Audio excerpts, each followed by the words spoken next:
Hello, and welcome to Burden's Global Diversity Awareness Month event. This is our third event of today, and it is our last event, but we have saved the best for last.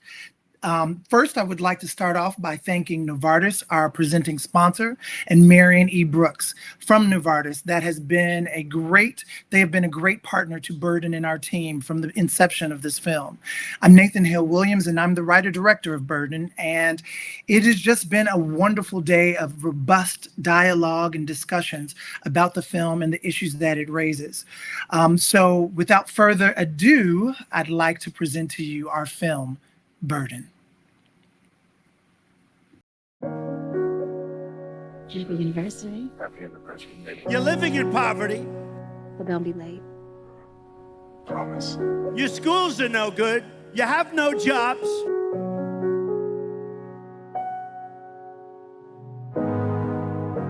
Take the ticket. If you want to dispute it, I'll see you in court. Oh, I get it. Wakanda forever. Looking for some diamond earrings for an anniversary gift? I hated to even ask. You know how it is. Always harder on us. I know. Ooh, don't go all South Central on me. I moved your stuff over there. I could be Superman, but I appreciate you, but I don't need a mentor. I could be Superman, but I don't know how.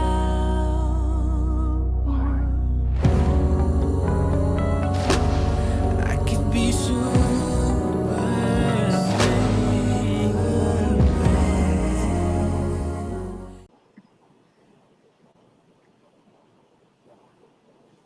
Hi, everybody. I'm Dr. George James. I'm the Chief Innovation Officer at Council for Relationships, and I'm also a licensed marriage and family therapist. I've had almost 20 years of experience of working with individuals, couples, and families dealing with their mental health situations and struggles. And if anything I understand burden, because I've been a Black man for all my life, and I've experienced some of these microaggressions, some of these trials, some of these situations that we just saw in this film that was so wonderfully depicted. And I have the opportunity and privilege to be a part of this panel to bring in some amazing, wonderful men to talk about what we just saw. And I'm really excited about this moment in time to really just express and talk about the life experience in at least in this hour, this time of Black men, and then hopefully also to talk about our self-care, our love, our mental health, and all of those things. So I want to introduce our panelists that are going to join me in this time. We have Torrance Smith and Tyson Suzuki. I'm going to just give you just a little bit of both of these men. Torrance is a Chicago native, has done lots of things over the years. Is an amazing man who's as well-talented, well-versed in so many amazing things. He's been sought after as a thought leader, to do wonderful things from packaged goods companies to media and entertainment. He brings immense talent and value wherever he goes. He's a supporter of the arts. He has philanthropic endeavors, and he's really a proponent for health and wellness initiatives. Our other guest, Tyson, is a Black Japanese activist and organizer, really believes and is an advocate for intersectionality and how that shows up in so many ways, including white supremacy, imperialism, and hyper-capitalism. He's done many initiatives to kind of put the efforts of people and people's voices out there, from voter advocacy to things that he's garnered even awards for. He lives in LA. He's a freelance producer, editor, and actor as well. These men bring so much diversity to our conversation, but also such humanness and in so many ways. So without further ado, I just want to give a little bit of time to just hear from both of you. What are your first just initial thoughts? I'm going to ask you some other things, but I'll start with you, Torrance, and then we'll go Tyson, and then we'll just chop it up, right? Just being able to talk about this. Yeah. When you see that film Burden, tell me what are some of your thoughts and reactions? Yeah, no, thanks, Dr. for that intro, and thank you, Nathan, and team for having both of us here, actually, just to kind of have this conversation during this particular moment in time. It's an inflection point, right? I think what's going on in America in general is really putting Black Americans in a space where we have to go and be much more introspective with how we're thinking, feeling, how we're showing up in this space. I've been in the HR space for a little bit over 20 years now. I'm currently I'm Global Director of Diversity and Inclusion for the company that I work at. And the work that I do in and out every day has a huge impact on me, especially seeing this movie from the perspective of me having to take some of those same burdens into the environment that I work in every day to try and teach, coach, train, guide, and influence other leaders to think differently when they're the perpetuator of those particular circumstances, right? And that's not an easy thing to do, especially when I wake up every day having had those same experiences or very similar experiences as the character that we just saw in the movie. So right now, in full transparency, I'm always honest with where I am in order to be able to get through to the other side. But I'm feeling very numb and conflicted and very disheartened in some spaces in life. And these days when I wake up now, that's what I feel. And that is my experience. Will I always be there? No. But that's something that I have to deal with, and that every other Black man and woman who's experiencing everything that we're experiencing today has to deal with as well. And we're a resilient culture, and we're a resilient people, so we'll work through this. But it's really understanding what's happening in this moment, how it's changing and reshaping how we have to act and evolve differently. And the big question now is, what do we do with this particular moment to the extent where we'll be able to sustain that type of change? Absolutely. I really appreciate you. I appreciate you sharing that. And Tyson, I definitely want you to jump in here. It just highlighted some things that I think about regarding like what I've been talking about, or lots of people have been talking about around racial trauma, that sometimes as Black men, as men of color, we just have to deal with so much and we feel it and we end up feeling numb or overwhelmed, but yet we still have to do the work or help others or take care of others, right? Or be the advocate. Tyson, tell me what were your thoughts, man? Like, how are you feeling? I am feeling a lot, especially in the wake of an election. But foremost, I just wanted to thank everyone, Nathan, for making the film, cast and crew, Dr. George, Torrance. I'm surrounded by wisdom right now. And where I'm from in Hawaii, we as people of melanin, being, we have a certain stature for our males and our leaders. We do consider them kings. If you look at the first king, Kamehameha, he looks Black. Yeah. So just so you know that. So he is Black. So just saying, but also with respects to my elders and appreciation, thank you guys for having me here. Where we are is such an interesting time because we as Black men, we have been sexualized and criminalized and vilified in every which way, shape, or form. It is the first time that people are coming to light and seeing that there are so many different shades of melanin that possess education, that possess wit, that possess strength beyond just physicality. And it's an amazing time to start showcasing the sort of layers of melanin that we need to see constantly, be reminded of, particularly in the media. I appreciate filmmakers that are coming out, Jordan Peele, Issa Rae, these sort of creators that are creating these sides of a new norm of how to see our community. Black excellence is alive. Black excellence has always been alive. Now, this is the first time we can start to see how it's put into play. You look at some of the depictions of how we've been portrayed throughout the media, and it's just so disheartening.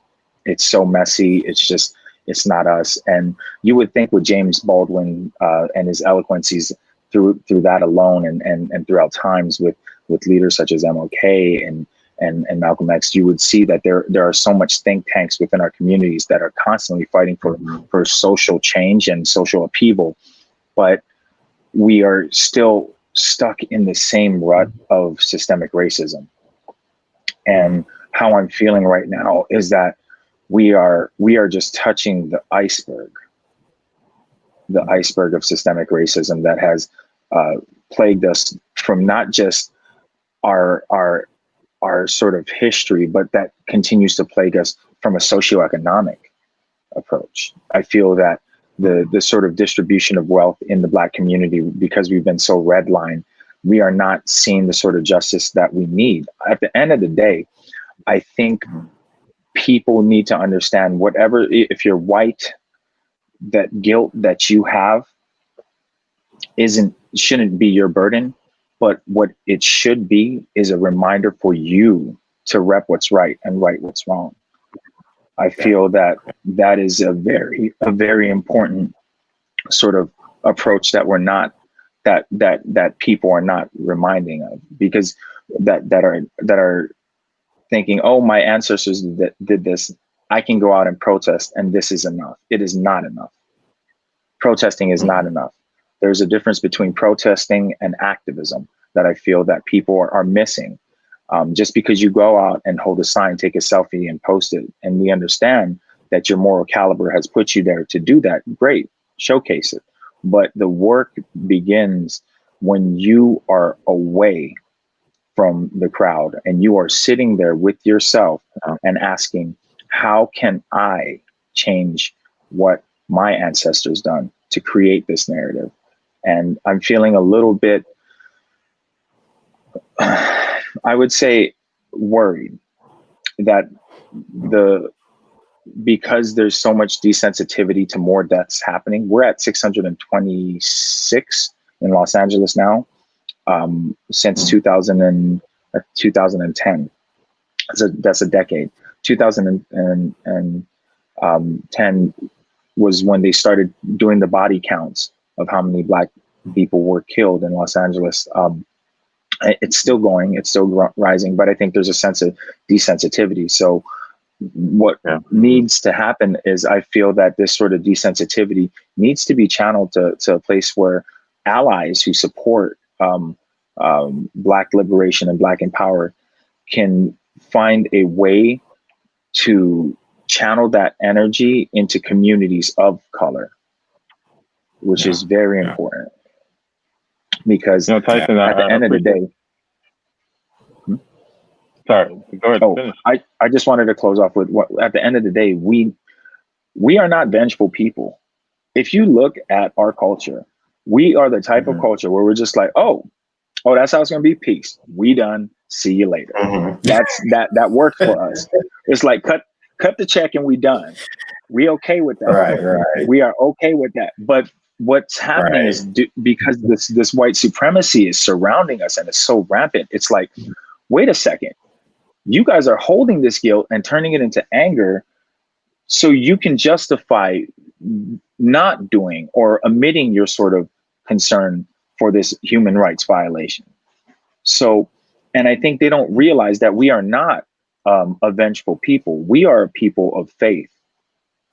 We are a people of faith. We are a people of resilience. We have been through every trial and tribulations, and we will continue to overcome. And I think that once people who don't understand, I'm not going to even say allies just yet. Once white supremacists or people who hold on to these ideals understand that we are not going to retaliate the way that you want, and we just want our check, and we just want to continue to just flourish, because that's what makes us grow, we'll be okay. But right now, I don't see any sort of sustainable change happening just yet. So. Yeah, Tyson, I think that you're highlighting, just the complexities of what systemic racism, what the burden that we experience. And, I think from what both of you have shared, like the layers, right? The multiple layers of what does it mean to be a man of color, to be a man of different identities, to be someone in this world, in this country, And I think thank you, Nathan, for this film and all the actors and actresses within the film, because it highlighted just how much that we have to deal with on the day to day. And so I'm wondering for the two of you, like, how do you deal with bias, microaggressions, blatant racism, and even like those subtleties day to day? Like how as you as a person, how do you handle that? How do you deal with that as you go through each day? Yeah, I mean, a lot of what Tyson just mentioned, it's embedded or it's woven into how you respond to some of those things. It's this resiliency and this understanding as a person, and especially culturally as Black people, we are resilient, right? So good, bad, or indifferent, I think we have put ourselves in a space where we've become a little bit more resilient than what we actually need to be.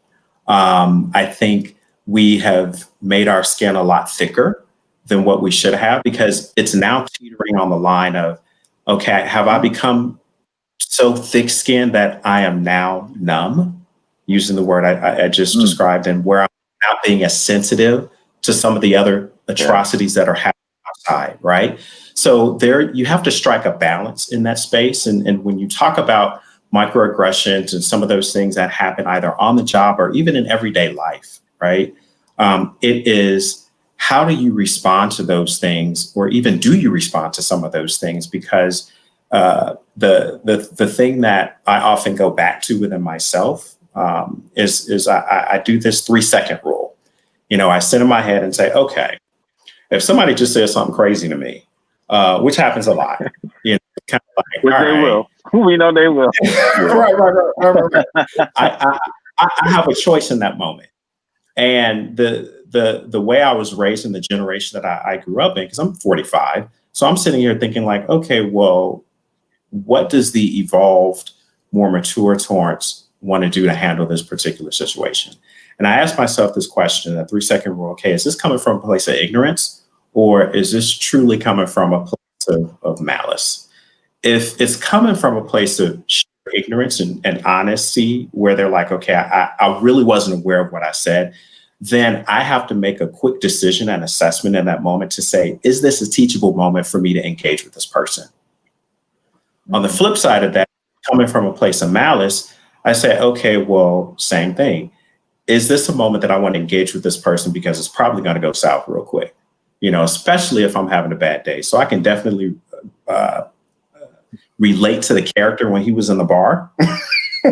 And dude was like, look, lower the volume, because the day that I just had is going to get your throat choked, right? So in that moment, I have to take a deep breath and say, how is this going to end, not only for me, and is this going to give me another paper cut, like all the other microaggressions that I've had to endure over the past number of weeks, months, or years? Am I going to add to that and let this impact me moving forward, in my day-to-day dealings with other people or other things, or am I just going to keep it moving? So that's sort of how I manage those things. And in that space, it allows me to not pay as much attention to attracting those instances where I get people who have ill or malintent toward me, at least for me, right? I often get people who honestly say, hey, you know what, I really don't know what I said. I didn't know what I said was off the cuff, or I didn't know how, to engage you or do whatever. Because 8 times out of 10, it's really coming from a place of either ignorance or discomfort and fear. People fear and they question what they don't know, right? And not every time is going to be a teachable moment. Every Black person shouldn't take up the mantle to say, I'm going to teach and coach and train and develop, because everybody's not cut out for that. Well, so we don't got time for that. We ain't got time for that. And I encourage you to know yourself. You have to understand what makes you tick and what your trigger points are, and what your hot buttons are, in order for you to be able to understand how you can deal with managing through or navigating through any microaggression, any racist act, any unsettled behavior that is geared toward you based on the color of your skin. And it is in that moment you have to reflect back on yourself ask the ancestors, think of your parents, think of your kids if you have any, and say, what do I want this moment to be for me? What do I want to get out of this moment? And then just draw from that. Because nowadays it's really life or death. Yeah. Torrance, thanks for sharing that. And so far, like, you know, I just want to like quickly highlight, like, you both have already dropped a whole bunch of gems, right? Like, Tyson, I really appreciate you, you know, one, shouting out our elders, right? Because so much we've learned from our elders, no matter where you are, no matter what part of the country or planet you are, there's some elder that guided you or did something for you. And then also you talked about the self-work, right? The work that we need to do, not just to protest, but to push past that. Torrance, I love how you even pushed further and said like the 3-second rule, right? Like that we all need to have some rules that we guide by, and also recognize that we might be too numb, right? That we might not be sensitive enough in certain cases, which is real powerful. Tyson, how do you deal with day-to-day bias? What would you say? You know, thank you, Torrance, for the 3-second malice or ignorance. I'm going to use that. I adhere to ANGT. Ain't nobody got time. You know, it is a constant thing. Ain't nobody got time. ANGT, because it is something that I've came to understand that we can't always teach people who have been poisoned from the well, because that well will continue to that well will continue to be fed, and people will pour into that wherever their core group is at. But I'm learning. I'm learning to start to have patience. Something I recently discovered was to have somebody bear witness to what I've had, particularly white folk or allies, is something. And I'm like, I'll pull somebody aside. So, you know, somebody pronounces my name Tyrone. I'm like, I'm not Tyrone. Oh, but that's Tyrone. You know, I'm like, yo, can you get a load of this person? Can you look at this person? That is literally how I've noticed.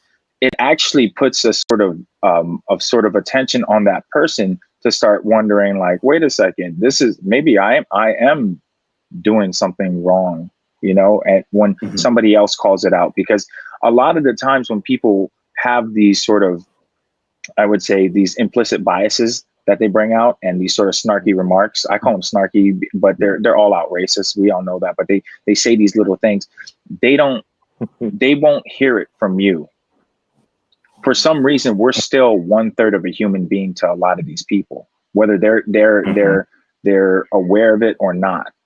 They still don't look at us as a sort of voice of reason. And if we do, even if we're right, it's like our skin color will still invalidate the sort of, a lot of the times, you know, it'll invalidate our sort of, our approach to what's right, you know, to repping what's right. And it's almost innate of my nature now to start bringing people into this. I'm like, did you see this? Somebody get your people, you know, like, because it helps. It really does help. And I think that when somebody bears witness to it, that gives me that time to just walk away and say, all right, I'm just gonna and see. And a lot of the times I've noticed a lot of my white allies and a lot of my friends who understand it, they literally will spend more time talking to that person and breaking down what I could be saying, but the delivery for them would be more received for more so than if I were to do it, because I'm going to look like an aggressive male, you know? Yeah. And Tyson, double clicking on one of the comments that you made about, well, just this whole notion of allyship. So when you think of what I've learned, I should say, is there's a distinct difference nowadays between an ally and an advocate. Somebody who's an ally is somebody who will sort of stand in the gap with you, but that's pretty much it. I'm going to stand with you in that particular moment. And, you know, this show of solidarity and I'm on your side. But then when that moment is over or when that moment is past, then there's no allyship, right? I'm more interested in having an advocate in addition to an ally. I think an ally is amazing those people are great to have because there's a purpose to be served for those individuals, right? There's also the need for advocacy, because if you're an advocate, that means you can operate as an ally. And when I'm not in your presence and when that moment passes, you can go beneath the layer and start to make different decisions in the space or the sphere of influence that you have, and start to change the infrastructure of what it looks like that is burdening me in that space. So I think we as Black people have to learn the distinction between what we expect from an ally versus an advocate, and to know the difference. And the last thing I'll say is what brings me hope and what gets me excited about what I see happening out in the space right now, especially with the political and social and racial unjust and the climate that we're in now, is you see younger people who are out there, pushing us forward and evolving what this could look like for all of us, not only Black folks, but just all of us in general. But specifically with Black folks, we're seeing different forms of protest, and we're seeing different levels of the type of change that a lot of us probably didn't even think possible a while ago. So, I love what you both are. I love what you both are saying, and from bearing witness, right? Because sometimes we need somebody to show up and see what's happening, and because we see it so much, and then Torrance, to the point of what you're saying, an advocate is so needed in so many areas, and shout out to those who are younger than all of us who are stepping up in ways that are so bold. We have about 7 more minutes, and I really want to get to this place of talking about self-care, because on the one side, we need to be on the front lines. We need to push. We need to help. We need to encourage. We need other people to see that the work needs to be done. We need other people to take on the mantle. But what we also recognize, and I've seen this in my work with my clients, is sometimes we're wounded warriors, right? We got the armor on, we got all this stuff, but underneath we're bleeding. And I'm wondering, how do you both think about self-care? What is it that you even do or would suggest for others, other Black folks, other Black men to think about in regards to self-care? Therapy. We'll let you go first, man. Therapy. All right, we're good. All right, end of show. We're good. That's one. That is one. We know there's this huge stigma just in the Black community in general, about the shame of therapy, or at least it used to be. I'm glad it's changing now. But, back in the day, your mom would be like, oh, just pray about it. You're like, okay, I done prayed about it, but I'm still struggling. We have to, God put qualified people here to help us unpack stuff that we don't know how to unpack. So we can pray to find a good therapist that we match with. That's one. The second piece, I think you have to figure out what works best for you in the way of how you relieve stress, right? So for me, I have my therapy. I have a couple of friends who I can spar with a bit and just kind of unpack stuff with, so I can get a different perspective. I have a lot of close friends, but I have a couple of really, really close friends who will call me on my stuff and I can unpack with them. So that's the other thing. And then the last piece is just working out and then doing something fun that takes my mind away from everything. For me, you can probably see here in the background, I'm a Lego collector. Yeah, I'm a grown ass man and I collect Legos, whatever. But, hey, it's all good. But, I'm a Lego collector. So I love architecture, design, and this is just how I've always been. So I get lost and allow myself to get lost in that space. And for me, that's my form of self-care. I love it. That's so awesome. Look, it don't matter how old you are. Lego's a dope, period. And they just made a TV show for Lego. So hey, it's all good. Tyson, what would you say about self-care?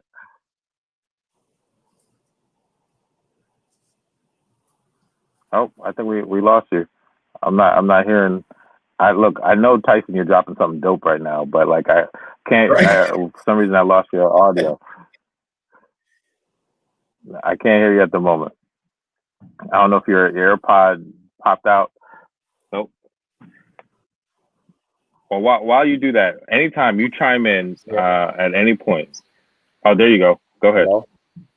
All right. Yeah, there you go. You're good. Yeah, you're good. Self-care. I'm on self-care right now.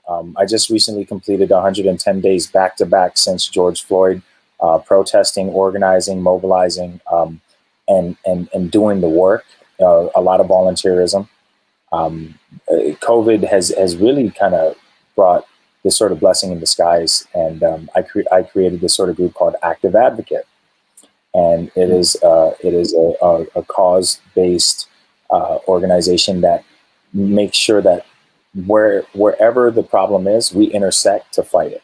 Right now, social justice and civil rights is very important, and we've created a lot of momentum here in Los Angeles through our protests, through our organized actions, through our visuals, through our events. But I needed this time. I didn't realize I needed this time for self-care because I was getting desensitized. Just like you said, Torrance, my skin was very thick, and I wasn't aware of it because I just kept going and going. And I think once I had this moment to slow down after the 110 days, I realized that therapy. Yeah. Having this sort of person to hold me accountable to pour out my frustrations and analyze my decisions. I feel that therapy with autonomy is very important. Not seeking therapy from people you know. I think that complete stranger thing has really helped a lot, because what that allowed me was the ability to not feel judged by my peers or worry about if it's going to get back, which most therapists adhere to anyway. So having a therapist is something that's worked. Also, something I think innately in our DNA that we as a culture, I hope will start to recognize is fitness in nature. Something about working out in nature, whether it's hiking, whether it's, at a park doing CrossFit, or it's something about us being connected to nature and having this ability to be in nature. I think it channels ancestral healing for some reason. And I think us being in the sort of realm of earth, wind, water, and being in this area, but where we exercise because we're innately a fit culture. We are fit for the kill. We are a very. Unfortunately, Tyson, look, I don't mean to cut you off, but I know that we will get cut off, unfortunately, because we're almost wrapping up at that time. And I love what you're saying about like nature and exploring that and exercise. And look, Tyson and Torrance, I really appreciate like everything that you shared today. We need more time, right? We could go on. There's so much more to unpack in connection to this film. And I just really want to give a huge shout out to Nathan Hale Williams, the Burden cast, and everybody that's been a part of this, really being able to not only promote the film, but over this conversation and to be able to allow us to have this dialogue. Because we need to, as I said, we need to shout out our elders. We also need to take care of ourselves, and we need to pave the way for our future. So, as a part of this, I'm thankful and I'm blessed. And we have to hand it over to Nathan to do his closing. Thank you, Torrance, and thank you, Tyson, for all you shared so far. Thank you, Dr. George, for hosting, and thanks again to Nathan and team. And it's just been an amazing time. And like you said, we can unpack more, but definitely all those things we talked about are much needed, especially now. So happy to be a part of this. Thank you. They asked if you both are willing, a quick closing thought. What might be a quick closing thought as we're getting ready to wrap?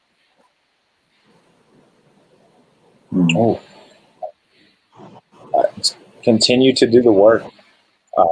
Continue to do the work in every which way, shape, or form, and let our advocates and allies know that it doesn't stop just with one post. It doesn't stop with just one action. This is a continuous fight. Yeah. Mine would be make sure you remain introspective in this moment and make sure you find out how it changes you for the better and what you want to do to take action to be different as you continue to evolve. No, I love that all, what you both shared. I'm walking away like encouraged. I'm walking away even refueled. A lot of what I do is pouring out, and a lot what probably the both of you do is to pour out to so many others, and we need to refuel. And, for what I'm going to just to say as a close is that, I love the thought of self-care and mental health, right? The thought that we as a Black community can go to therapy, get the support we need, and tell other people that it's the secret sauce, right? Like, it's okay to go get the help that you need in the places that you can, and that in doing that, we can handle the various burdens just a little bit more as a community, as a village, as a tribe. So thank you all for being a part of this, all those who are watching, the cast, and thank you once again, Nathan Hale Williams, for this amazing project and film. Thank you. Absolutely. Thank you. Dr. George James, Torrance Smith, and Tyson Suzuki. What an amazing conversation. That was our last one today, but there was just so much knowledge and wisdom and just, vulnerability shared. And it's always empowering to me to see Black men talk about our healing and therapy and moving the conversation forward from a sense and a place of power. And that's what I do this for. That's what our team does it for. We believe in advocacy and activism through storytelling. And that's the reason why I created Burden. And that's the reason why our team is here putting on this event today. So thank you to everyone who participated. First and foremost, thank you to Novartis. You all have been great partners to this film and to me since its concept. Marion E. Brooks has just been a visionary leader along the way and supporting our efforts to get this conversation started across many, many platforms. We've been to Fortune 200 companies, law firms, community organizations. And as you can see, there's so much more to unpack and so much more to talk about. This was just a taste of it. And so we have developed and worked with leading DE&I experts from around the globe to create programming. So if you're interested, hit us up. If you've watched this today on one of our platforms, you'll be receiving a survey that we'd love for you to fill out. If not, you can follow me on Instagram or Twitter, Nathan H. Williams, or contact us on one of our Facebook pages. Thank you again for an amazing day of conversation, of healing, of moving forward. And we have a bunch of work to do, but today I leave inspired. Thank you to Richard E. Pelzer II, my partner in crime, who is responsible for putting this all together, and our tech guru, Lamont, who made it all go seamlessly. We've had a great day, and thank you for being a part of the Burden family. Have a good night.